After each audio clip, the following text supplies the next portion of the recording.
means that with money, anything is possible. It means that with a little bit of coin, Jada Queen is ready to accept anything. No way. Hi guys, it's your girl Tommy. Welcome back to this channel. Bridgerton season 3 is finally over. It was a mess, it was a shit show. It was not surprising, it wasn't bad. It wasn't bad, but it wasn't good either. I think everybody came out of season 3 with a kind of mixed feelings, but anyways, that is not even the purpose of this video. The purpose of this video is to discuss Francesca, and most importantly to discuss the gender swapping that we learned at the end of season 3 and that sparked a debate. So just know that in this video I'm going to be spoiling the books. I'm going to be talking heavily about Francesca's book When It Was Wicked. I think it's really important for me to give you an in-depth summary about what happened in her book in order to understand this debate. So if you have already read the books and you do not need the summary, or simply you do not want me to spoil it for you, you can directly go to this moment in the video where I'm going to be actually addressing the debate. But first we're going to start by what happened in Francesca's book. Before we start, a quick shout out to this comment that was on my last video by Sarika Campbell 2642. I hope I didn't butcher your name, because this person literally wrote an entire paragraph under my last video. So thank you so much. I read everything and I am just so happy and glad that you liked my review. But girl, I'm just like, you were trying to steal my job a little bit. Like the way she was breaking things down under my video, I was like, girl, come on, are you gonna be writing a paragraph under my, like, come on. But but anyways, thank you so much for your comments. I found all your points really interesting and I read all of your comments on my last video. So thank you so much for supporting and for commenting and giving the sheer amount of time that you must have spent on that comment. I just wanted to say thank you. And also, the comment that actually sparked the idea of making this video was this person that said, I am not interested in a bi Benedict or a lesbian Francesca. They ruin any interest in me watching it in the future. And under, a person replied, mine too. And then under, this person said, I agree with the rest, but the end of your comment sound like homophobia, bestie. That's not the show issue, it's a you issue. Hope this helps. So yeah, that's the comment that sparked the idea for making this video, and I just wanted to talk about it a little bit. That being said, so let's start with the book. Francesca's book is the 6th book of Bridgerton. It is titled When It Was Wicked. And so basically the story starts with Francesca, who is already married. So when we're really introduced to Francesca in the Bridgerton book, she's already married with John Stirling. She's already happily married for at least 2 years now. She married pretty young. She wanted to get out of from the Bridgerton home because obviously she's not really like all other siblings as we have saw in the show. So she's married to John Stirling. Well, John Kilmartin. And we meet Michael. Michael is John's cousin. And the very interesting thing with Michael and John is that they're basically half brothers. Like they're cousins in the book, but biologically speaking, they are half brothers because John and Michael's father are actually identical twins, except that John's father was born 7 minutes before Michael's father, which means that their kids are genetically half brothers and not cousins. That's also very important because since that John's father was born 7 minutes before Michael's father, it basically means that John's father basically came and he took everything. In a matter of 7 minutes, he took the title, the name, Kilmartin, he took everything that come with being the firstborn, and basically Michael and his father was left with nothing. Keep that in mind. So Michael lost his father pretty early, which means that he was actually raised by John's father. So they were actually raised as brothers and not really as cousins. And that's pretty cruel because damn, 7 minutes? You lose everything because of 7 minutes? Wow. So yeah, that's pretty ironic because basically Michael lost everything because of 7 minutes. And there's actually this really funny line in the books where he says, those were the 7 most important minutes of my life and I wasn't even born for them. Like, because it's like, I wasn't even there to like fight for myself.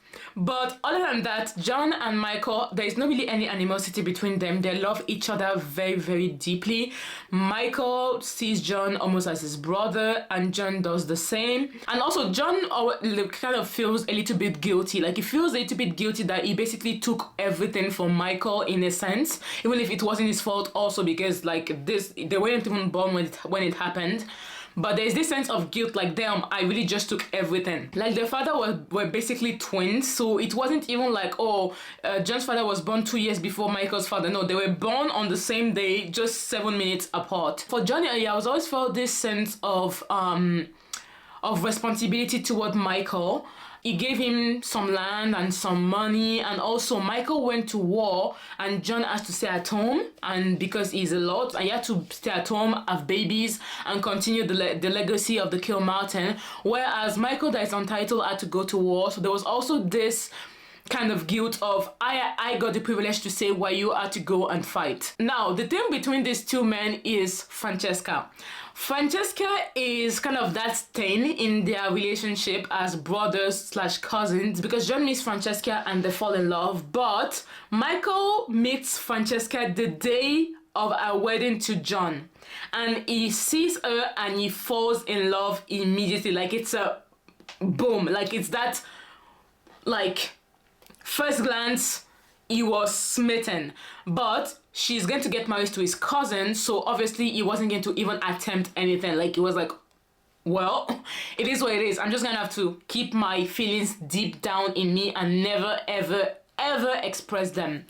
So that's the dynamic between these three major characters. And so the book starts, and it has been 2 years that they have been married, and Michael is pining for Francesca. Like, he's suffering. The man is suffering, but he will never, ever, ever betray his cousin John, because they love each other really, really much. And I think it's very important to keep that in mind, that those two men actually really loved each other. Michael, John, and Francesca are having supper or whatever. They are in John's house, and Michael is just visiting because that's his cousin, and also is trying his best not to even look at Francesca or to have as little as possible contact with this woman that he deeply loves. So she starts like disturbing him and asking him when he's gonna get married, and of course every time she says that to him, it's kind of like she's stabbing him in the chest, because like, it's like, I fucking love you, what do you mean when am I gonna get married? And the fact that you are telling me, asking me when I'm gonna get married, is even more damaging, because like, that means that you don't even care for me at all. And so basically there's this back and forth between Francesca and Michael. When she's asking him when are you going to get married, he's like, leave me the fuck alone. And John basically tells Francesca, stop it. Leave the man alone. He doesn't want to get married.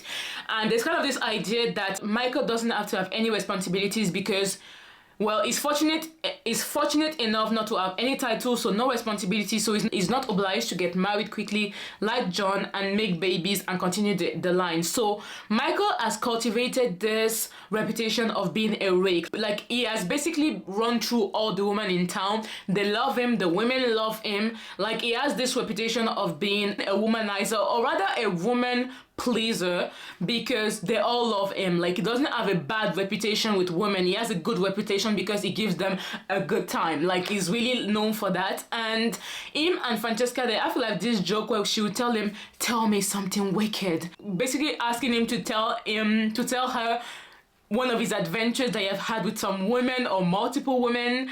And obviously John will be like, Francesca, what? Stop it, that is not proper. But of course, he also, like, it's kind of like this joke that they have between each other where John will chime in and say, Francesca, don't ask him that, it's not proper. But at the same time, Francesca will like insist, but John also will be listening, and like Michael will basically share his escapade with both of them, and most precisely with Francesca because she's the most interested. At this point, Francesca wants to go out. She asked Michael, would you walk with me? Like, can we go out? And John is like, I have an appointment. And so Michael, you go with her, like go for a walk. And Michael is thinking in his mind, why would you leave me with this woman? I am in love with her. I don't want her near me. Please don't do this to me. But of course, he doesn't have a choice, so he's like, yeah, sure. And so John leaves, and before he leaves, he's like, oh, I have an headache, like I don't feel well, I'm gonna go and rest a little bit before I go for my appointment, but you guys go out, go have fun, go stroll and come back. And so while they are strolling, once again Francesca is like, tell me something wicked, and she and Michael are having this little game. Obviously, Francesca is not in love with Michael in the beginning of the book. She's deeply, deeply in love with her husband, John. John is an amazing husband. They have a really good marital sex life. They are best friends. Like, there's no abuse there's no lack of love. It was really a love match for Francesca. Like, she fell in love with John, and John is really in love with Francesca. I think that's also important to know because we're going to talk about the show in a minute. And so they're having this back and forth, but there's nothing romantic, at least on Francesca's part. Michael, on the other end, is completely in love with her, of course. So anyways, they come back, and as they come back, they realize that John did not wake up from that sleep. That he died from a brain aneurysm, but back then they didn't know what it is. They just knew that he went to bed and he just never woke up. And so obviously Francesca is devastated. Like, she's screaming. She tries to wake him up, but John doesn't wake up, and so she rushes to Michael and she's like, Michael, wake him up, please wake him up. And it's really like a horrible scene in the beginning of the book, and Michael is completely shocked. Like, he doesn't move, she's like hitting him, like, wake him up, and she's like hitting him, like, please wake him up, Michael, wake John up. John will not wake up, and Michael is just sitting there, like, just standing there, like, what the F, like, 30 minutes ago, John was here and now he's gone. And Michael is like, I didn't even try to wake him up because I knew that my best friend, like my brother, is gone. Like, he wasn't in the room anymore. And that was such a it was so horrible. And also for Michael has always felt extremely guilty for his love for Francesca. He has so much respect for John and for their marriage, and also for Francesca herself, that the fact that he loves the wife of his cousin is extremely, like, he feels extremely guilty for it, and that's one of the reasons why he tried to suppress it as much as possible. And it just dawned on him at that moment that, fuck, like, I am going to inherit everything. Like, everything that my father did not get, everything that my father did not, that 7 minutes that my father effed up, I am going to get it, but due to John's death. So obviously it's not a good thing for him. It's like, the thing that I always wanted now is his, but at which cost? And also, like, it also dawns on him that not only is he going to get the Kilmartin name, the Kilmartin title, wealth, and everything, he also kind of got a chance at Francesca.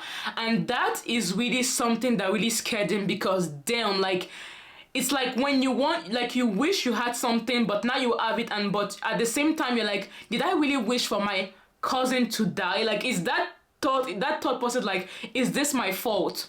Anyways, Francesca is devastated. She's crying. She's just a mess. And Michael just leaves, and he calls on her, but like really, really, like, as little as possible. Obviously, Francesca is mourning, and Michael is completely confused, but during that time, Francesca announces that she's pregnant of John's baby. So now there is this situation that if it's a boy, that boy would inherit everything and not Michael. But if it's a girl, Francesca loses everything, including the title, because, well, her husband is dead, and Michael will inherit everything. So it kind of creates this very weird dynamic between them, but at the same time they are also both grieving the loss of their very best friend. But in this moment, Michael wants to stay as far away as possible from Francesca, because obviously he's mourning his cousin, but he's still in love with her, and every time he feels that he's in love with her, he feels guilty because of his cousin. So he's like, I don't want to be here. And Francesca doesn't understand. She's like, were we only friends because of John, and now that John is gone, you don't even come and see me, you don't, like, you're the only person that I know, that I truly know, you're my only friend, and you're not here. And obviously she doesn't know that Michael is in love with her, because so that's the thought process that she has. But Michael is like, I feel so guilty. The last person that should be here with his wife, consoling his wife, is me. And because fate is so cruel, Francesca loses the baby. And if she was miserable before, now she's just plummeted because that baby represented a little bit of John. Like, she lost her husband, but at least she had a piece of him before he died. But now Faith was like, oh, you think you're gonna be a little bit happy? You think that you had a little bit of your dead husband in you? Well, no, because I'm taking that too. And so she looked at the baby, and obviously there's no hope for her to have an heir with John. So the title goes directly to Michael, and she is devastated. She just keeps on crying. And so at this point, John and Michael's mother are both with her. They're trying to calm her down, and she keeps asking for Michael. She's like, where is Michael? Where's Michael? Where's my only friend? Why is he not here? I want to see Michael. So they go to Michael's house and they call for Michael. They're like, Francesca lost the baby. She only wants to speak to you. And Michael is like, what the F? Like, the man is like, why is this happening? Like, as if I wasn't guilty. I didn't feel guilty enough. Had another layer on guilt in my head. A second person that I had to kill to get to this fucking title. A second person that died so that I could get to this title. And he's like, why is Francesca asking for me? Like, what am I going to do in this situation? Like, she lost the baby. What am I, a man, going to do? What am I going to say? And so he comes to the Kilmartin's house, and his mother, so Michael's mother and John's mother are both there, and they're like, now you're the new Earl, and Francesca only wants to speak to you, and he can't enter the room. He's like, I don't know what to say to her. I don't know what you guys want me to, like, I don't know what you guys want me to say, and this is a woman's situation. There's nothing, like, I can't be here. So he does a 180 or whatever, and he just goes back home. So like a coward, he runs away.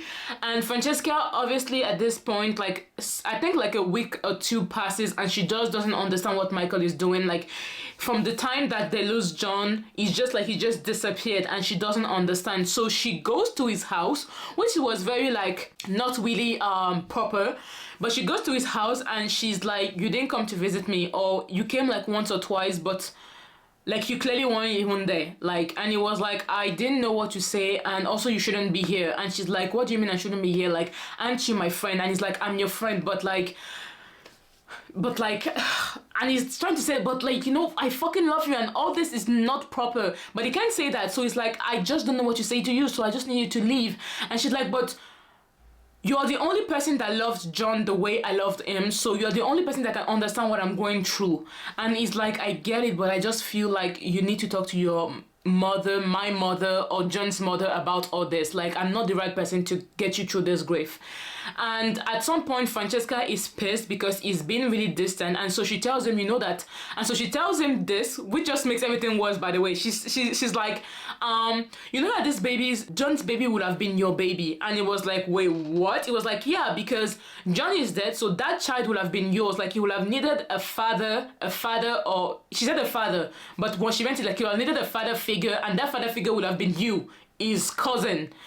And that just breaks John's mind, because he's like, no, you just want me to just come in and act like John never existed. I'm taking his title, I'm taking his house, his money, and now you want me to take his baby? Fuck this, I can't be this, I can't do this, I can't. And so he runs to Francesca because he's completely like out of it. Like, at this point he's filled with rage, confusion, sadness, grief, everything, and he just wants to be like, it would have been my baby. It's not my baby. I am not John. I am not John. Stop telling me that I'm John. Stop it. I cannot be John for you. Like, he just starts screaming at her, and she's completely panicked because she's like, what the fuck is going on?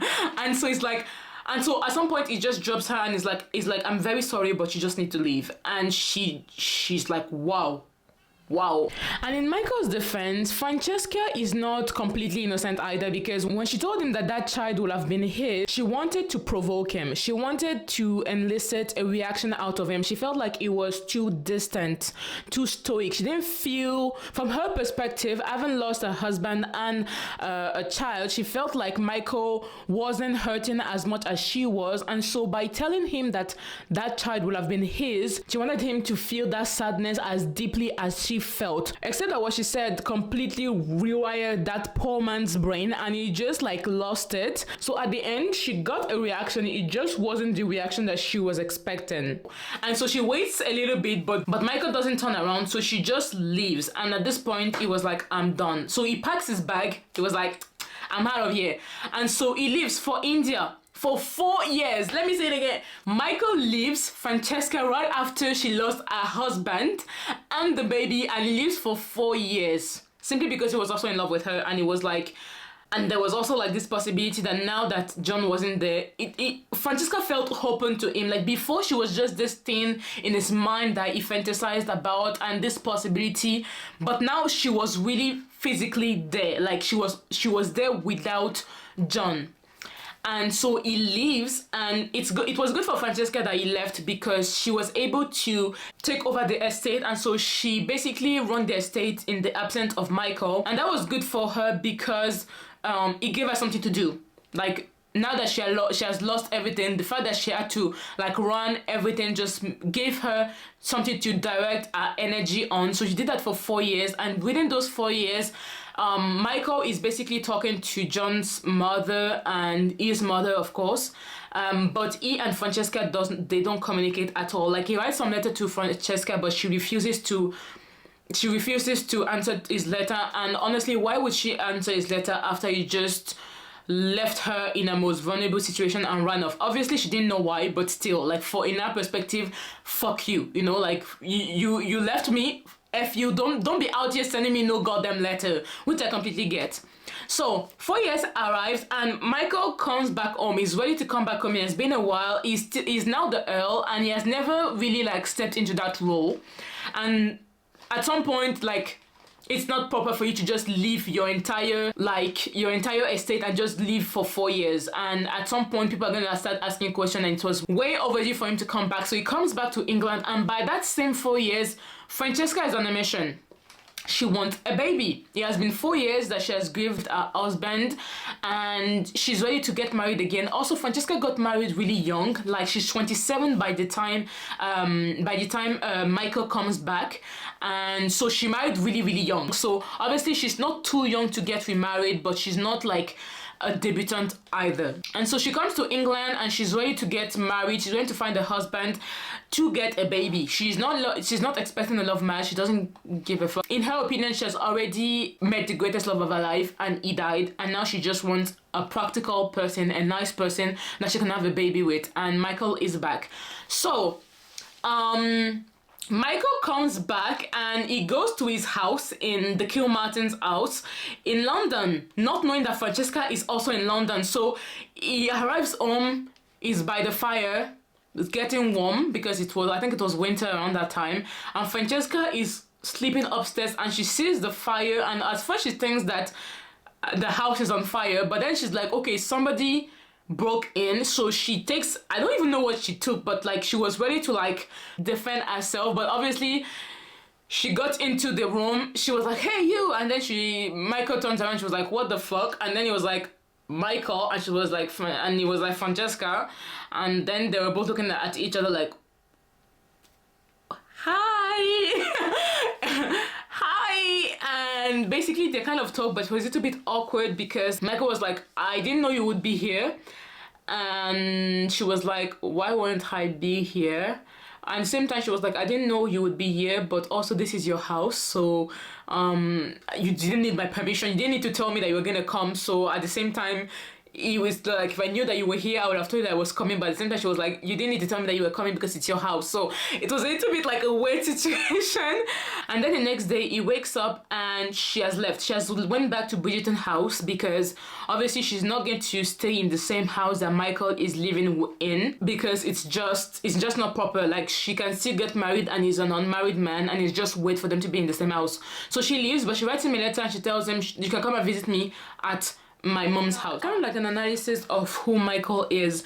Michael kind of created this persona of a rake for himself in order to protect himself, because since that John was the Earl, he was the one that inherited the title, he was the businessman, he had everything. He didn't just want to be the cousin of the Earl, that guy that was just at the side that did not make it or doesn't have anything to show for it. So this creation of Mary Rake, that's how the woman called him, Mary Rake, this womanizer, a woman pleaser, this personality that he created for himself was kind of like a defense mechanism. He's not nobody, he's this free libertine, a little bit like Benedict in the show, but Benedict on steroids. Like Benedict on steroids, like he knows how to speak to the ladies, he knows how to charm the ladies, and kind of like a way for people to identify him. So he's not just some useless thing beside his cousin John. He is the lover, the free-spirited. He is Mr. Wicked, Mr. Merry Rake. And he also thinks that in some way he gives him an edge compared to John, because John is forced to be in the role of the serious,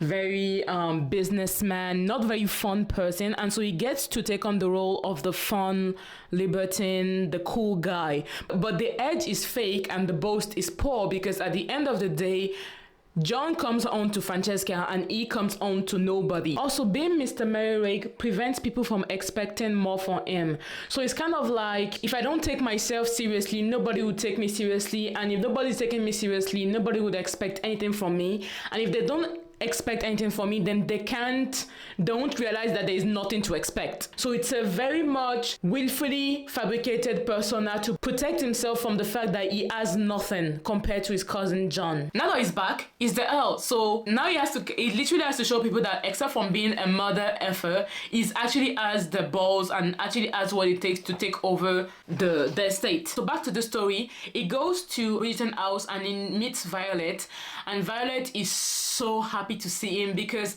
Michael came back tanned. His tan is even more beautiful than when he left, and Francesca saw it. She was like, damn, Michael is looking good.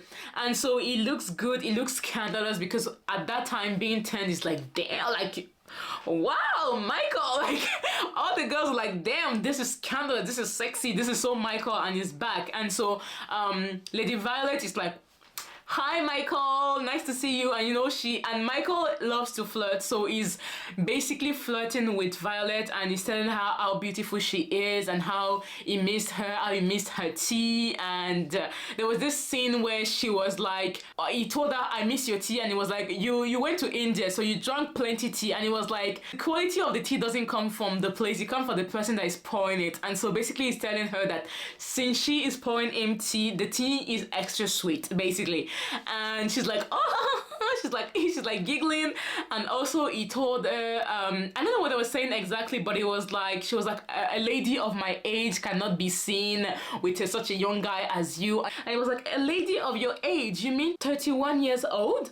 And she was like, you know what, Michael Kilmartin, you're good with me, you're alright with me. You know what, I'm going to even invite you for dinner because, man, you're alright with me.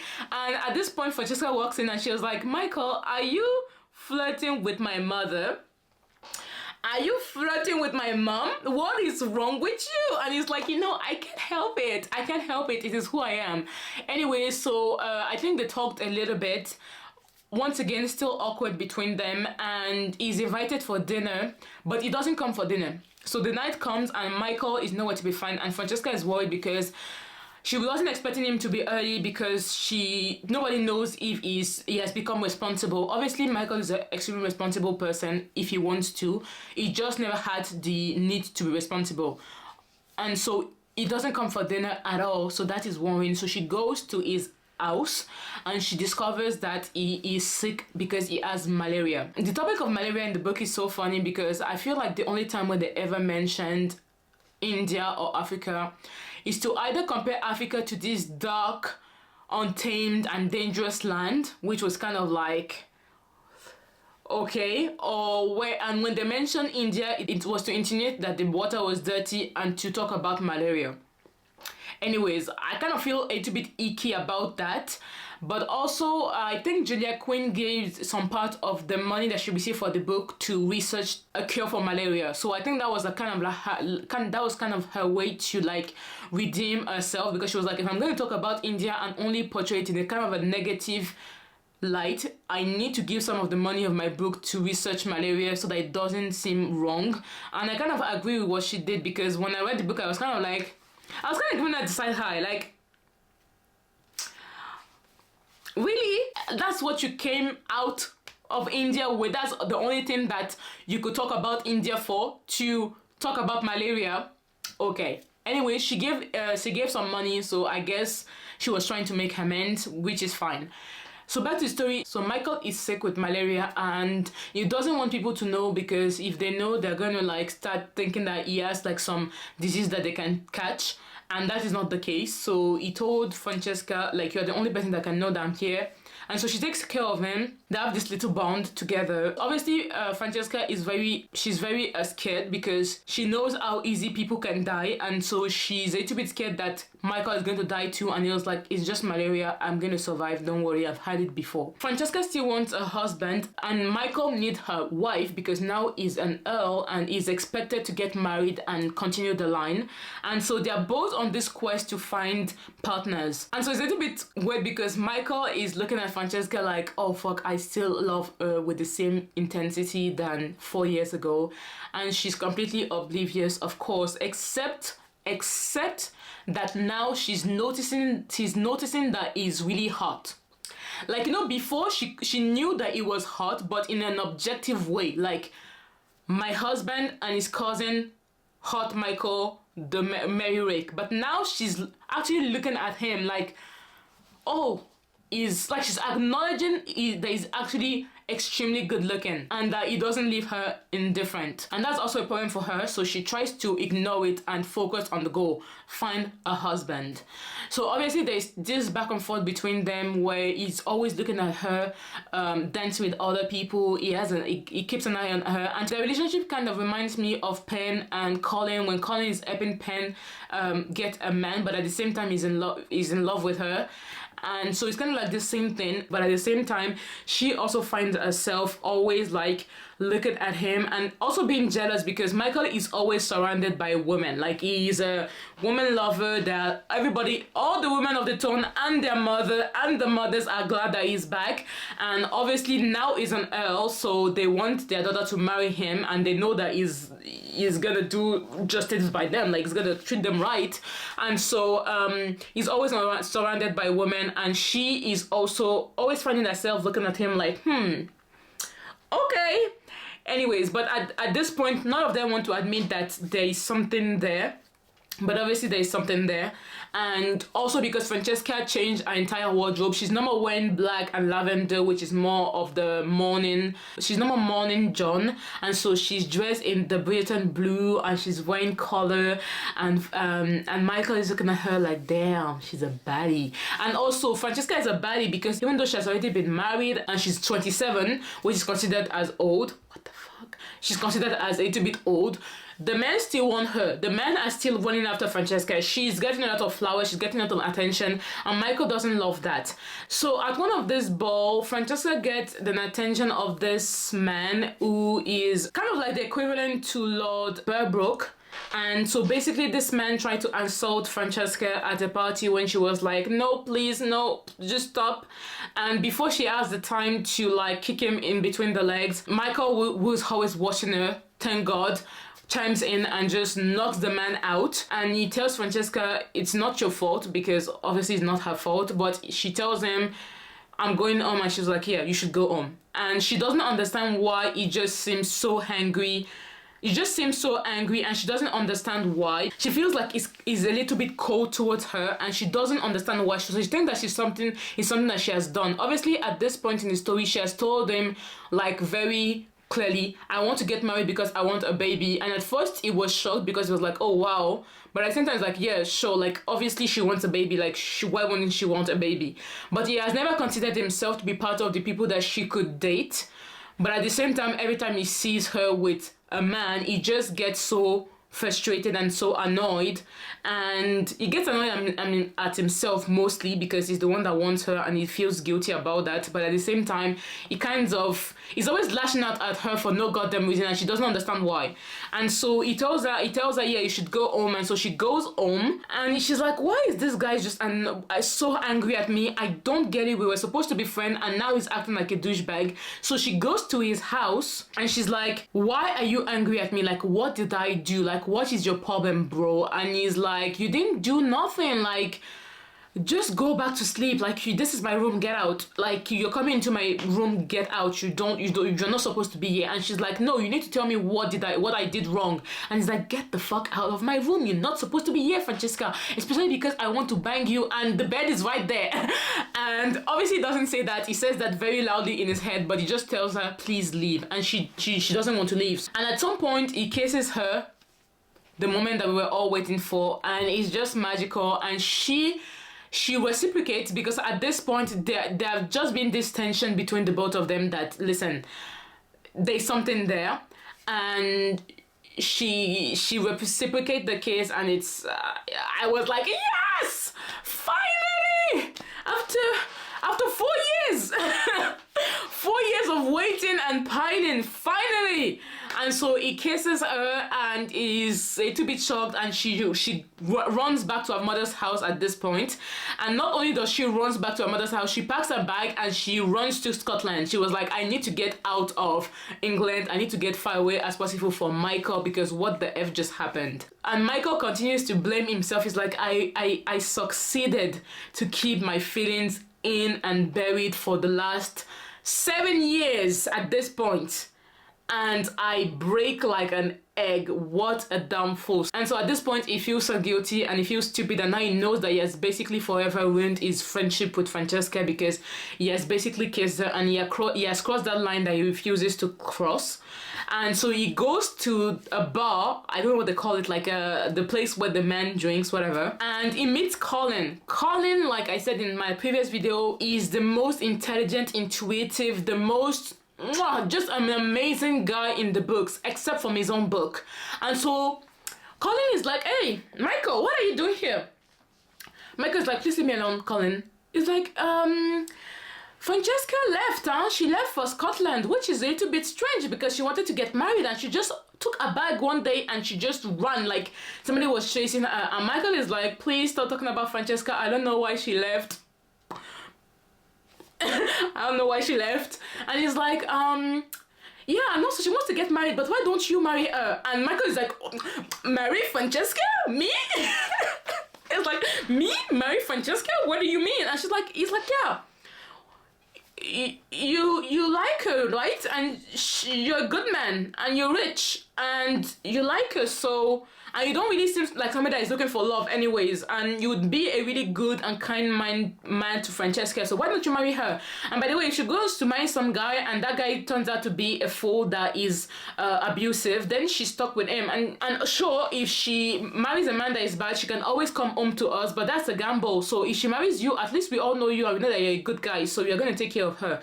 And Michael is like, what? No, I can't marry Francesca. Like, I can't marry Francesca. Like, he starts listing all the reasons why I can't marry. Like, she's my cousin's wife. She was my cousin's wife. We are friends. No. And Colin's like, what are you talking about? Like, there's no law that prevents you from marrying Francesca. Like, she's there. You're there. Obviously, you like each other. Like, I think you might like each other. So Colin is so amazing, because he's just like, what is this? What is this thing that you two are doing, like, as if we are all blind? Like, just go for the girl. And Michael started thinking, he's like, wait a minute, like, why can't I marry Francesca? Like, what is the reason why I can't marry her? There is no goddamn reason I can't marry Francesca. And then at the same time, Colin is saying, you know, for example, I just got engaged to Penelope Featherington today.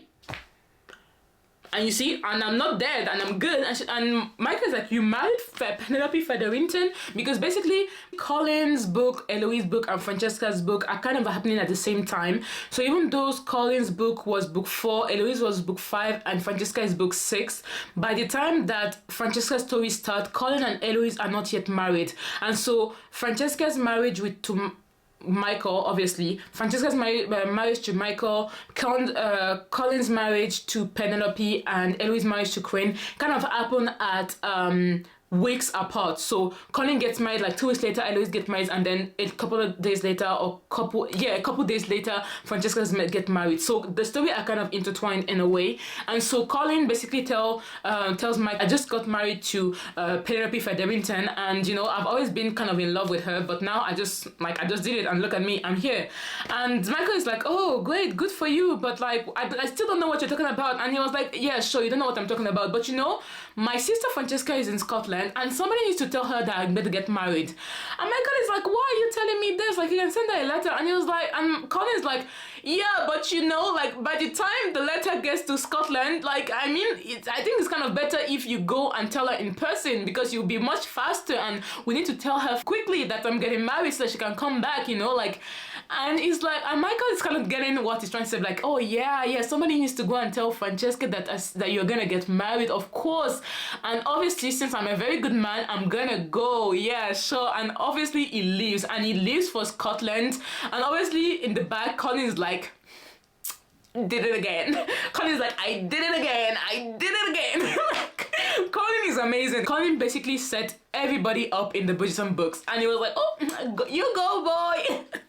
And he's like, yes, my sister's gonna get married. Like, he knew what he did. And at this point, Michael leaves for Scotland, and the man is on a mission.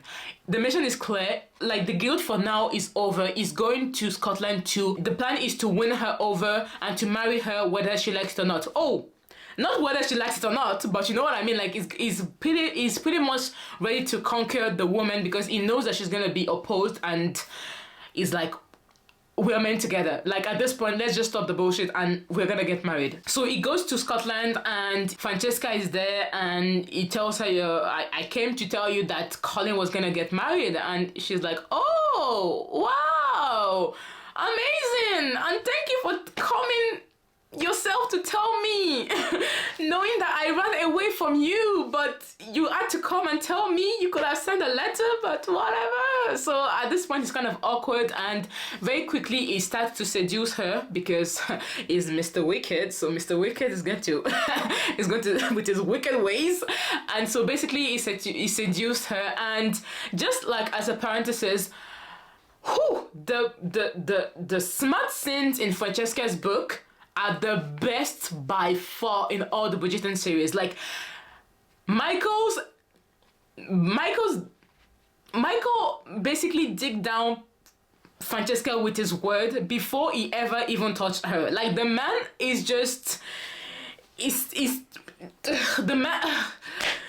Michael is the man. Like, he is the man. Like, the honestly, Francesca's book is excellent. Like, in terms of like the smart scene and just the story in general is amazing. It's pretty amazing. The smart scenes are amazing. Like, so he seduced Francesca, so they do amazing things together, and she's completely like, she's like, oh my god, no, I caved. And so she runs, this girl just keeps running. So this time she runs out of the house for like, she runs out of the house just to be far away from Michael. She goes for like a walk, but it's raining, so she got stuck in the rain. And Michael wakes up, she's not here, he sees the rain outside, she's like, oh, this bitch. He goes after her. On their way back, the horse has a problem, so they have to stop in this barn, giving them a second occasion to do amazing things together. And yeah, I'm not even going to talk about the smart scenes, because the smart scenes are basically, yeah, you just have to read them yourself. At this point, you just have to read them yourself. They're pretty good. They're pretty damn good. It just works well with who Michael is supposed to be. Like, I feel like if Julia Quinn has said that Michael was Mary Rake, and then she gives out some very basic smart scenes, it's like, okay, why? But like the smart scenes show you why he's called Mary Rake. Like, it deserves his reputation. Like, the man is experienced, and I think it's also the first time that a man goes down in all the Bridgerton books. Like, Michael is the only person to use to use his mouth correctly in the books, and so that's also something to see. And he's always asking for her consent. I love the fact he's always like, do you want me to do this? And do you want me to do that? Like, do you really want me to do this? And she's like, boy, Stop giving me the choice. The book really shows us why Michael is Michael. He deserves his name. He is the man. He is the man he thinks he is. Michael is the man he thinks he is. So at this point, they've been doing amazing things like twice. And Michael tells her, like, listen, you have laid with me twice. You need to marry me. And also, Michael, he has a plan. He has like another reason to quickly go to bed with Francesca. It's like he wants to get her pregnant because it's like, if I get her pregnant, then she's kind of stuck with me. Which is not a very commendable thing to do. But Michael has never pretended to be a good person. He's like, listen, I am not a good person. I don't give a fuck. Now that he has gotten rid of his guilt, he was wild. He was literally wild. He's like, and he told her like, okay, and basically she's like, no, I need to think about it. And he was like, okay, well, think about it well, but tomorrow I'm gonna bang you, and next time I'm gonna bang you, and tonight I'm gonna bang you, and tomorrow, and I'm gonna have you as many times as I need to get you to marry me. So you can be thinking all you want, but you're gonna get there eventually. And at this point, they're always making love, and Francesca tried to resist, but there's no resisting what is not resistible.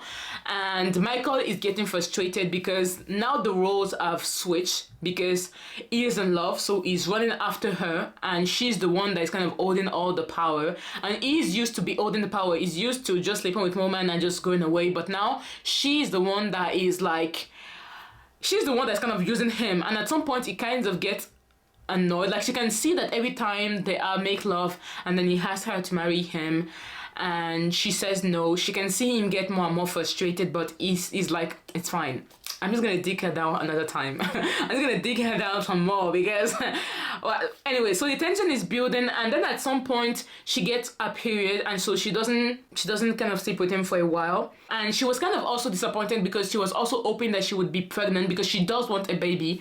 And now she's like, she has slept so many times with Michael that she's like, I might be pregnant by Michael. Why not, you know? And obviously she gets a period, so another disappointment. And by that time she was thinking, and she was like, no, this is wrong. I can do this. So she's also thinking about the fact that she has had more pleasure with Michael than she ever did with John, knowing that she actually loved John and they had a really good sex life. And so it's not about that. Like, she's not like, John wasn't bad or stuff. He was a really good husband and they had a really good sex life. But with Michael, it's just another stratosphere. Like, it's just so better and so different, and she didn't she wasn't expecting to feel this for anybody else. So at this time she's thinking, and she's like, no, she's coming back into those same pattern of, I can marry him, is John's cousin, whatever. And so when she gets off a cycle and Michael comes back, he starts to kiss her like, I miss you, whatever, and she really pushes him away, and she's like, I can't do this. And at this point Michael has had it. He's enough. Like, she has exhausted his patience, and he's like, you know what, if you don't want me, like, at this point you're just using me, because it's not even respectable anymore. Like, if the first time okay, the second time okay, the 50th time, what are you doing? I never thought of you as the kind of woman that Michael was such a bitch, honestly. He was like, I never thought of you as the kind of woman that can use a man, that can use me like this. And at this point, it just breaks, because obviously she's still hesitating and is tired of the chase. So he basically tells her, listen, I have been in love with you from like the beginning. And she's completely shocked. She's like, what? And so he's like, I didn't fall in love with you when I came back from India. I have always been in love with you, even when John was still alive. So I am tired of waiting. I also think that in a way she was reassuring herself, in the sense that everything that happened between them happened after John was dead. But now that he's telling her that he has always been in love with her, it kind of makes everything so much more complicated and so much more wrong. And she doesn't even know what to say, so she continues staring at him, and he's like, you know what, I'm tired of this. If you don't want me, then just get the fuck out of my house. So he tells her to like, pack your bag tonight and leave. There's the door, bitch. Or you can pack your things and leave. There's the door. There's the door, bitch! He looked at Dad in the face and was like, if you're not gonna marry me, it's time for you to leave. Like, go back to your mother's house now. And she was like, what? She was like, yeah, I said what I said. It's time for you to go, because you've been playing in my face for way too long. And she's shocked, and so she goes out, she cries a little bit, but then she comes back. And Michael is done. He's like, what? No, he's not done. No, he's not. He's actually not done. But he's hungry, and he's like, what do you want? And so she goes to him, and she's like, can I talk to you about something? And he's like, what do you want? Like, aren't you supposed to be packing your bags? And she's like, I'm gonna marry you. And he's like, wait, what? And she's like, yeah, I'm gonna marry you. And he's like, okay. And she's like, I thought you were gonna be happy about it. She's like, yeah, but... And she's like, yeah, but are you gonna change your mind? Because I ain't got time for that. And she's like, no, I'm really gonna marry. And he's like, there's not gonna be buts any taking back. If you say yes, you're saying yes. And she's like, yes. And so obviously he's happy, amazing, whatever. Obviously, once again, smut sins on us. Smut sins, amazing sins happened. They receive a letter from England saying that Colin has gotten married already. And they're like, oh wow, nobody told us. And Eloise has also gotten married. Which is why they are the 6th book. So Colin, Eloise have already gotten married. And Francesca's like, oh wow, like nobody even told me. Like, they sent me a letter knowing that by the time the letter arrives, they've already been married. I wasn't there. And Michael is like, you know what? They didn't wait for you to get married, so why should we wait for them to get married? And Francesca is like, he's like, think about it. We weren't there. Why should they be there for us? And she's just like, yeah, basically yes. So now they get married. They're happy, and they're making amazing scenes. If you know what I mean, amazing scenes, like some top-notch writing. But they say the issue that Francesca has never told Michael that she loves him.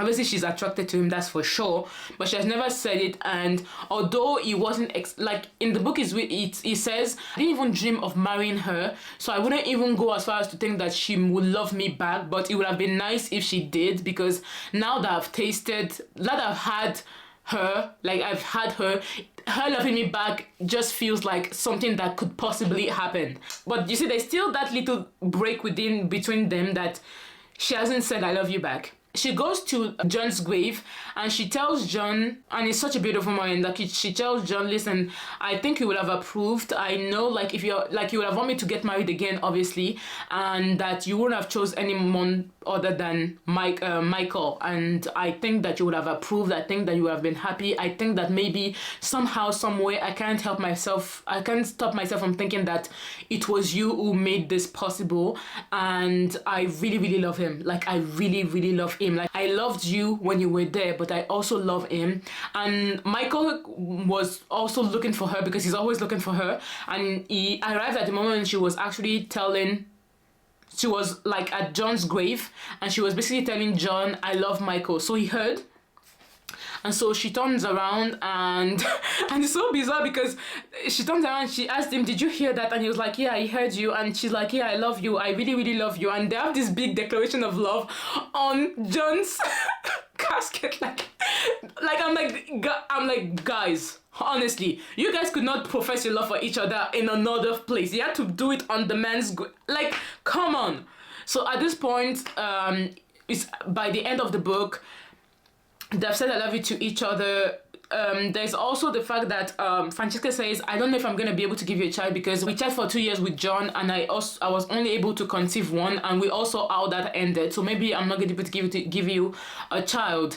And Michael is like, I don't give a fuck. I really don't care. Like, I couldn't care less.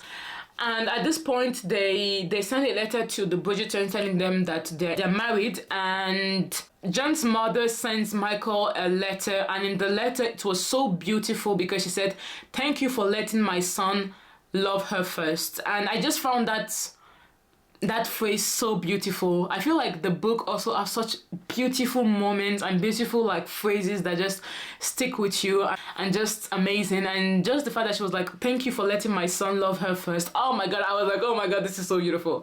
And so they get they love, and that's basically the end of the book. So very long summary of the books. I went into a lot of details. I think the highlight is that Francesca loved John when she was married, and she also loved Michael, but John was already dead. She never betrayed John. She never had any feelings for Michael when John was alive. A little bit like Violet Bridgerton in the show, because Violet's first love and great love is Edmund, but now she has I don't remember his name, but Lady Danbury's brother. Like she's already fallen in love with him, and maybe in future season she's gonna get married to him, but she was fully committed to Edmund when he was alive, and now she met another man, and that's basically how it was for Francesca. Now, what happened in the show and why are people so enraged? So the show introduced Michael, because Michael meets Francesca the day of her wedding, but Michael is no more Michael. Michael is Michaela, yes. And I was like, interesting. And the internet was like, no. The internet was like, absolutely fucking not. People are not happy about this gender swap at all. At all. And it's kind of creating a discussion with homophobia and people just being against seeing gay representation on the screen, and people that are being like, no, we it's not about not wanting gay people to be on our screen or not wanting to see gay love. It's just that we want book accuracy, and we fell in love with the Michael of the books, and now you're giving us Michaela. And that is quite interesting. So before I break it down and I kind of look at both arguments, let's talk about the response of Julia Quinn, which is the writer of the book. Now, our dear sis Julia Quinn said this: "Dear readers, many Bridgerton fans have expressed their surprise and for some disappointment in the twist at the end of Bridgerton season 3. That Michaela Stirling, with whom Francesca eventually falls in love in When It Was Wicked, would instead be Michaela. Anyone who has seen an interview with me from the past 4 years knows that I am deeply committed to the Bridgerton world becoming more diverse and inclusive as the story moves from book to screen." Then maybe you should have put some inclusion in the fucking book. Sorry. "But switching the genders of a major character is a huge change, and so when Jess Brownell, who is the showrunner for this season but not for the last 2 seasons, keep that in mind. So when Jess Brownell first approached me with the idea of turning Michael into Michaela for the show, I needed more information before conferring my agreement. I trust Shondaland's vision for Bridgerton, but I wanted to be sure that we would remain true to the spirit of the book and of the character." Interesting. Jess and I talked for a long time about it, more than once. I made it clear that it was extremely important to me that Francesca's abiding love for John be shown on screen. When I wrote When It Was Wicked, I actually had to fight to have the first 4 chapters, which established that love included. My publisher was worried that writing about Fran's love for John would take away from Michael's role as the eventual romance novel hero. But I felt that if I didn't show how deeply she loved John and how deeply Michael's cousin also loved him, and their feeling of guilt of falling in love with each other after John's death made no sense. I didn't want to just tell the readers that they loved him. I wanted the readers to feel it. So that is what Julia Quinn said about the controversy. If I'm going to translate all that, it basically means that with money, anything is possible. It means that with a little bit of coin, Julia Quinn is ready to accept anything, because her statement is in direct contradiction to what actually happened in the show. So she said multiple things. The first thing that she said is that she wants them to keep the spirit of the character, Michael. Like, Michael must be on screen, whether it's Michael or Michaela. She wants him to be on screen. Okay, we'll talk about that in a second. Secondly, she wants the show to portray the love that both Francesca had for John when he was alive, and also that Michael also had for John. Now, what happened in the show? Francesca and John get married fairly quickly. Like, they fell in love really quickly in the show. It's not even their show. It's Colin and Penn's story. They kind of shared the season with Francesca and John. Francesca seemed in love with John at first. Like, she seemed really smitten by him. She liked that he's a man of action.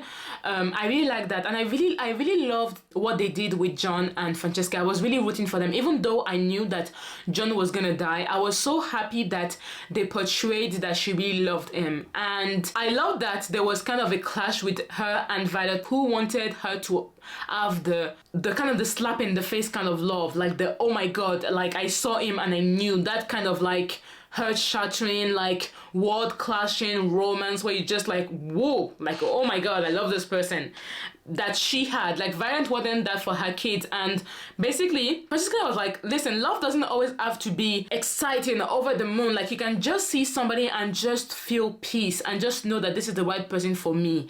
And I really love that they were able to portray that kind of love that is not really in Bridgerton like that, because Bridgerton is about the big speech, the big grand gesture, the action, the whatever. And John doesn't do that. That's not who he is. And I really love that they were able to show different kinds of love. Like we saw the passionate love in season 1. We saw the duty, like you have to put duty aside sometimes for the love of your life. We saw the whatever season 3 was. Like, I just love that we saw different kinds of love, and that Francesca had a different kind of love than all the other siblings. Now, the way Michaela was introduced into the show completely, and I mean completely, destroyed that. Like, it completely destroyed that. Because Violet said, when I met Edmund, when I met your father, I couldn't even speak. Like, I couldn't even speak. Obviously, I was like, okay, good for you, but that's not the case for me. Like, and I really love that. And then they introduced Michaela. And Michaela arrives, and I'm like, oh wow, surprising. What a twist. Also, during Pride Month, I see what you did there. And Francesca loses the ability to speak. And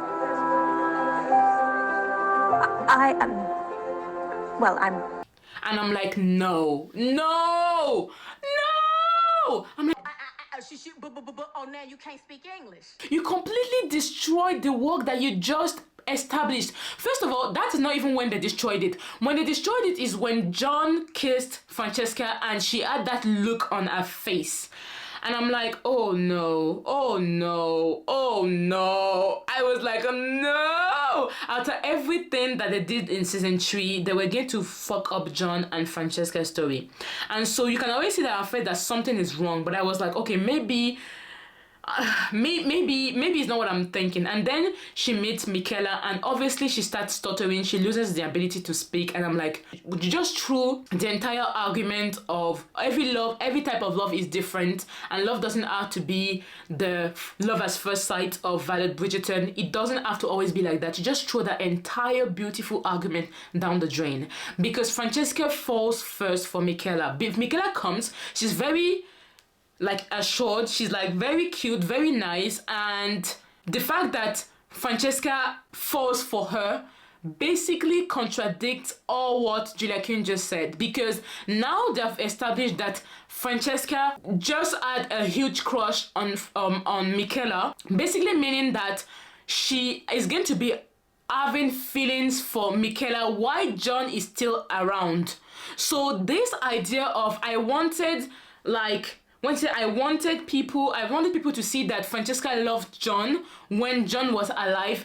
That is not the case in the show. It's completely different. They took a different route. Now she's the one who falls first. Now she's the one that is basically cheating emotionally on her husband when he's still there. And I really hate that for Francesca, because that is not what it was supposed to be. So the idea that Julia Quinn was like, oh, I said yes under this condition. I don't know if she has watched the show by now, but is clearly not the case. So this statement is completely rubbish, because the simple fact that Francesca was out here stuttering when she saw Michaela completely destroy the essence of the book. And I am devastated, and I was like, why did you have to put that scene in the show? Like, it wasn't even necessary. It wasn't necessary. Now, people are against this gender swapping situation for multiple reasons that I am going to detail here. First, let's start with my reason why I am against it, because I am against it, but let me tell you why. My arguments against Michaela Stirling has a lot to do with the fact that a lot of what Michael is in the books is directly related to the fact that he's a man. the fact that there is this kind of guilt, tension, and love between him and John comes with the fact that that John basically stole in quotation, because he didn't steal shit. Like, he basically stole Michael's entire future from him. Like, John's father was the firstborn, so obviously Michael was deprived of a future that he could have had. Like, he could have been the first Earl of Kilmartin if his father wasn't born 7 minutes late. It is very much linked to the fact that he's a man. Because if Michael was Michaela in the book, then it wouldn't even have been a discussion. It wouldn't have been, oh, my brother stole my cousin stole my life. No. You're a girl, so it was never gonna be you. But even if Michael's father was born before John's father, if Michael was Michaela, then the estate would have passed to John regardless. So a lot of what happens in the books had a lot to do with the fact that they're both men, and there is the line of succession that is kind of like went to John and not to him. The idea of guilt and him being guilty of taking over Francesca, taking over not only just Francesca, but the title, the line of succession, everything, like, has to do with the fact that he's a man. If Michael was Michaela, all that guilt of taking his place and stuff like that, it wouldn't even exist, because in that society, women couldn't inherit shit anyway. So if Michael is now Michaela, all that storyline of guilt, of succession, of it could have been me, is all out the window. Second of all, the persona of Michael being a womanizer, being a woman lover, Mary Rake, and etc. The very much Benedict Bridgerton, the very essence of Michael, that persona that he has, that charmer, the guy that is like, look at a girl and everybody's swooning. All that can exist with Michaela, simply because if a woman did what Michael was doing in the book, she would be chased from society. Like, it cannot happen. Like, as a woman, you can't be out here being, tell me something wicked. What? Like, you can't play that game with Francesca anymore. Like, tell me something wicked, you're a woman. That means that you've been out here whoring yourself out. Impossible. So all that storyline about Michael being a very experienced lover is out the window, because Michaela can be an experienced lover in the show. Mainly because she's a noble. Like, she's a noble woman, so you can't be overtly out with your sexuality and be like, yeah, I'm out here sleeping with everything that with the pulse. She can't do that. So I don't know exactly how they're going to transpose Michael's struggles, Michael's personality, Michael's everything that Michael actually is. I don't really see how they're going to transpose all that into a woman's body. And as much as I can say, yes, men and women are social constructs, we still live in society. And those society means that men can get away with a lot of things that women can't get away. So a lot of what Michael did in book that made him, and that he also get away with it, I don't know exactly how they're going to be able to put that in a body of a woman, ergo Michaela. So my issue is that Michael is dead. Michael is gone. Like, the Michael from the books, like Julia Quinn was saying, I want them to portray the characters. Like, I want Michael to still come on screen, even if it's a woman. It's impossible. Like, my issue with that, the gender swapping, is that Michael, as we know him in the books, is never gonna come on screen. I really don't see that happening. There's just so many things that, as a woman, Michaela cannot do that made Michael, if that makes sense. So my argument against Michaela is more of a character-based issue than just a gender swap. Now, the second argument that I saw online was that basically people love Michael and they wanted to see him on screen. Simple as that. They wanted to see him on screen. Some people were already fan casting him. I was fan casting Michael. Like, I had a list of Michaels. Like, when you read the books, I can assure you, just reading the books, you have a list of actors for Michael. Like, this is not, like, honestly, Colin, Anthony, whatever, anybody can play them. But Michael had a list. Michael had an aura to him. Michael had a face. And a lot of people were already fan casting him. And now that it's a woman, they're just disappointed. And whether you feel that that's valid or not, people are just disappointed. The Michael that they saw that they read in the books is not going to be on screen. Simply. The third idea that I saw online was quite interesting. It's about Francesca's fertility issues. So basically, people think that because Francesca had issue having children, meaning that Michael is now Michaela, all that fertility issue will not be able to be expressed online. And some women said basically that they had fertility issues and they saw themselves in Francesca, but now that's plot that be expressed on screen. Now, I call bullshit on that. I really do call bullshit on that because I read the books not too long ago, and I don't know why people just assume that Francesca had fertility issues. Francesca was married to John for 2 years, and by the end of that 2 years, she felt she was pregnant when John died, and she lost the baby, and God knows why she lost that baby. It could have been because of the stress, because she just lost her husband, and she was crying every single day, and she was almost depressed. So a lot of things, maybe she had hypertension, there was a lot of things that could happen for her to lose that baby. Yes, 2 years might be a long time to conceive, especially in a time when there was no contraceptive or anything like that to prevent people from having babies. So 2 years might be perceived as a long time, but at the same time, we don't know if it was Francesca that had issue conceiving or if it was just John that had a low sperm count. I feel like when a woman can conceive, people just automatically think that she's infertile or she has problem conceiving. Nobody's thinking, oh, wait a minute, what if the guy has a low sperm count? Maybe the problem of having issue conceiving came from John and not from Francesca. And then between the time that Michael and Francesca started having amazing scenes together, and by the end of the book, it was 2 months. It was 2 months. Because she had a period in the middle, and then, let's say a month later, they were married.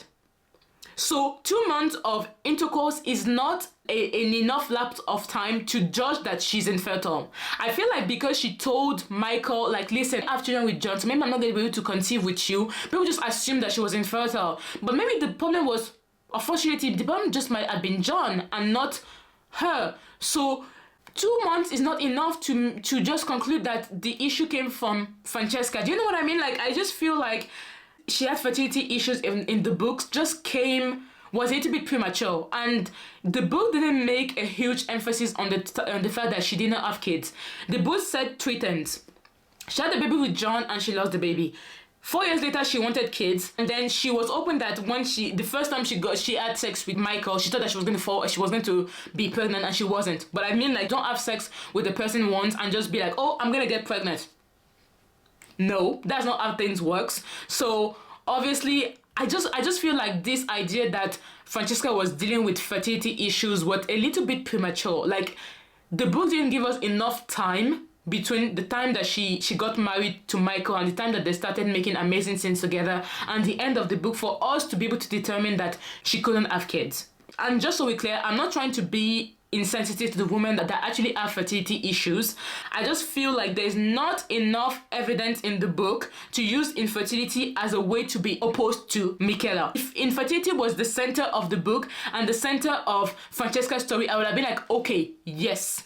But that wasn't the case. I feel like that's just a hater argument, so yeah, fight something else.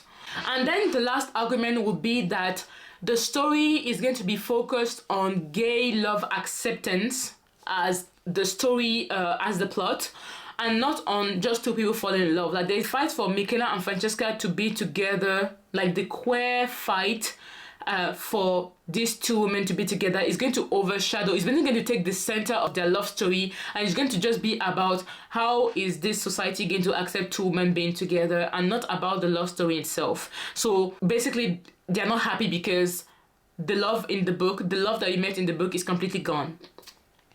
I feel like that might be true. It depends on what they're doing in the show.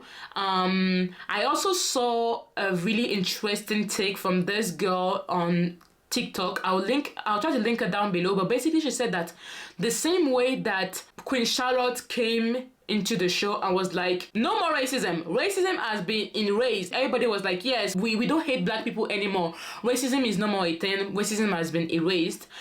She feels like Queen Charlotte can also come and say, love is love. People can be together, and then they're just going to very simply just accept gay love. Listen, at this point, given the way that race is being treated in the show, and I really, like, if you watch my video on Queen Charlotte, you know what I think about the idea of a woman married a white man, and so now society as a whole is no more racist. I think that idea is completely stupid, but given that that was what they did for race, I don't doubt that they could also just simply do the same thing for queer love. And so the queer love dynamic might not be the center of the story. Like, I am sick and tired of seeing queer story online just being, we're gonna fight for our love, and it always ends up bad. Like, they always end up suffering. Like, can we just see two queer people just be happy for once, like, and not struggling? Like, honestly, like, let's just, like, if you're like, we already see that in the real world. Can we go on screen and see two queer people just being happy, and they don't need to struggle to be together? Can I just see just one example? Doesn't mean that it has to be all the example we see, but just one example of that. And I feel like if any show can do that, it would be Bridgerton, given the way that they have treated this kind of topic in the past. So yeah, I get that argument, but it really depends on what the show decides to do. And then on the other side of the spectrum, you have the people that are basically calling everybody that is not for Michaela racist and homophobic. And racist because obviously we have seen this thing online where a lot of people are showing their ass, and they're showing that who they really are, and they're showing, especially when we first discovered that John was going to be played by a black man, people were showing who they really are. There were some comments about John, and they tried to say that John wasn't attractive, but like there were a lot of racial undertone on that discourse, because a lot of these men are basic. Like, Colin is not that good looking. Like, Colin it ain't it. So yeah, there were a lot of people just showing their real ass, and I don't know, like, I'm just like, do you know who is producing this show? Like, do you know what the Shonda Rhimes look like? I feel like when I see these racist comments about John Sterling and Michaela online, I'm just like, you guys came to the wrong show, because the entire concept of Bridgerton, at least the show, is that it's a colorblind society. So the concept is to have a diverse cast, which means black people, which means Asian, which means Hispanic, which means different people from different races together. Like, it's kind of the contrast. So if you don't like seeing diverse representation, you are simply in the wrong place. Go read the books. I do agree that some people are just using the fact that Michaela is now a woman to just, like, they will hide their racism on the, oh, John is ugly, oh, Michael is now Michaela and I'm not happy about it. But what is really bothering them is the race factor. It's the fact that they're both played by black people. Not that John is not attractive to them or that Michaela is a woman. And so yes, to some point, I do agree that some people that do not like Michaela is simply because they're racist. Now, the homophobic arguments, let's just be honest. Like, I can give all the reason and all the analysis why I think that the gender swap is not a good idea. But at the end of the day, some people haven't read the books and they still hate Michaela. Some people haven't read the books and they still hate Michaela. Some people didn't think that through. Some people went like, okay, but the personality and the identity of Michael cannot be transposed in a way. Some people didn't do all that. Like, they didn't read the books, they don't know Michael like that. They just don't like the fact that it's now a woman. And they're just homophobic. They don't like to see queer love on screen. They have an issue with seeing queer people on screen. Like, it doesn't have anything to do with the characters. It doesn't have anything to do with book accuracy. They just don't like seeing gay people on screen. And some of them were trying to find excuses as to why, to justify their bullshit, but it's simply just discrimination, and they're just haters. Because as sad as I am, as disappointed as I am that Michael will not appear on a screen, if we really go in depth and we're really honest with each other, if you want to see Michael, just go read the books. You can just go with the books. And it goes for me too. Like, I read the books a couple of days ago. Michael was there. Michael was there waiting for me. Michael was there sexy waiting for me. It's not the end of the world if I don't see him on screen. The Michael that I love, that I fell in love with in the books, is in the books. Like, you know, and it's an adaptation. So at some point they did take creative liberties. Giving creative liberty doesn't mean the erasure of a character, which I honestly believe there's gonna be. But at the end of the day, if you really fall in love with Michael, Michael is in the book. So you don't need to go online and type in all your nasty comments. I feel like if you're so bothered that you go online and start nasty comment, then you have to look within. You really have to look within and confront your biases, because you can find all these ideas and all this justification, but some people deep down, they're just homophobic. It's just homophobia, simply put. So you can be disappointed and dissatisfied, but the difference is that when you go online attacking people and being nasty and saying nasty stuff about that beautiful actress that is going to play Michaela, then you have a fucking problem. Then you are actually, you need to confront your biases, because it's never that deep. It's never that deep, y'all. It's never that deep. Go read the books. It's never that deep. It's never that deep. Go read the books. Go read the books. But also, calling everybody that expresses dissatisfaction that Michael has been changed into Michaela as homophobic or racist cheapens the fight against homophobia. It cheapens the fight. It cheapens the argument. Just because I sit here and say, I'm really sad that I won't see the Michael that I fell in love with in the books on screen, doesn't make me homophobic. Like, at the end of the day, I'm still gonna watch. I am still gonna watch. I'm gonna be there. Like, okay, we are disappointed, but we're gonna get over it. You know, like, I'm still gonna watch. I'm gonna go online and say I am disappointed. I'm not gonna say anything nasty about that beautiful black woman. I'm not gonna say anything about the LGBT love, whatever. But I'm still have to admit that I am disappointed that Michael is now Michaela, black woman or not. I'm still disappointed. Gender swap. But y'all can go and attack every single person that is disappointed, because honestly, Crane become Crania. Amazing. If Crane, Eloise's husband, was actually a woman, oh my god, I would be dancing. I would be so happy, because Crane, nobody gives a fuck about Crane. Nobody loves Crane. Crane is rubbish. That man is rubbish. And also, Eloise is the kind of person that can do that fight. Eloise has a loud mouth. She's more vocal than Francesca. I feel like Francesca is going to have to be dealing with, she's going to have to advocate for gay people. And although we know that she can actually just show some character, there's this scene in the show where she's like, hey, listen to me, I'm talking, okay? Sure, Francesca can talk, but at the same time, she's not vocal enough to be advocating for gay rights. So I feel like that role would have been better on somebody like Benedict or somebody like Eloise that can actually voice out their opinion. They're very opinionated, they're very confident, they're very outspoken. The people that are not homophobic, they're just disappointed. We wouldn't have mind Crane being changed into Quenila.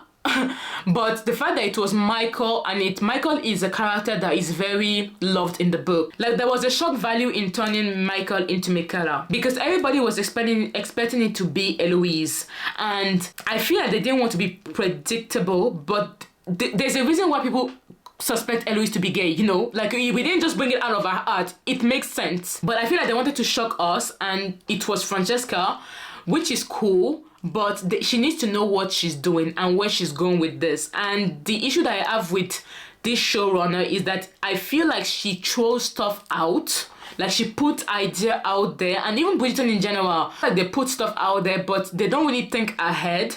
So they made the decision now, and I don't think that they have thought in depth about how it's going to impact the story. And given that the next season is going to be ready in 2 years' time, I hope she takes those 2 years to think and to give us a bomb-ass Francesca and Michaela story. Because if you're going to gender swap and kill Michael, you better get me rooting for those two women. You better get me drooling for their loves. You better get me fighting for them online. You better get me making montage. You gotta get me like rooting for their love and make it a goddamn amazing season. You can't redo that Colin mess that you gave us this season.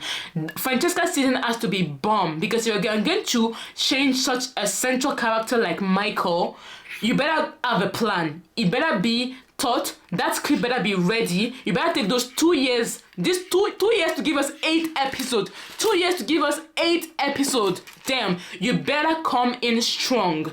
So yeah, we are gonna see when Francesca's stories come out if basically erasing Michael was worth it. And to be fair, if I'm being honest, when there was the idea that Sophie was going to become Stefan, I was also quite disappointed and pissed about it, because I really love Sophie. I really love the character of Sophie, and I was like, damn, Sophie's going to become Stefan. Obviously, I got over it because whatever, but you do have the right to express disappointment on a gender swap. I don't see the issue with that. So going after everybody that just expresses disappointment in the gender swap and accusing them of things that they may not even be, and they are more, I don't think, like, I've seen some people that genuinely just disappointed. I just feel like that is crossing the line, and it just cheapened the fight against discrimination. To answer the question, are you for book accuracy or are you homophobic? I feel like it depends in the level of which you go online and express your disappointment and in which way you do it. If you're out here talking about, I don't want to see no gay people on my screen, or are you out here insulting and calling that beautiful actress that's going to pay Michaela all kinds of name, then you have issue and you need to go get it fixed. Like, you need to go and speak to somebody, because that is simply homophobic. Like, don't use the book accuracy as an excuse. But if you're just simply disappointed and be like, oh damn, Michael is gone, then you're not homophobic and you just have the right to express your disappointment. As for my review of Bridgerton Season 3 Part 2, let me know if you still want to make that video. I know that Bridgerton has been out for a while now, so if you guys want me to give you my 2 cents about that second half of the season, ask and you shall receive. I do read all your comments, so I'm definitely going to see it. And don't forget to like, comment, and subscribe. Tell me what you think about this gender swap, what you think about the discourse that is going online. Do you think that everybody that is disappointed are racist and homophobic, or do you just think that people have the right to be disappointed? Do you think that the show runners have a duty to respect and to not gender swap, basically, or do you think that it's really not gonna matter? Like, who cares? Let me know in the comments. I think this is kind of the debate that should be welcome, and I think it's an interesting debate, and please be kind in the comments. And at the end of the day, we all love Bridgerton, so let's not be nasty over fictional characters. That being said, keep on watching, keep on reading critically, and I'll see you next time.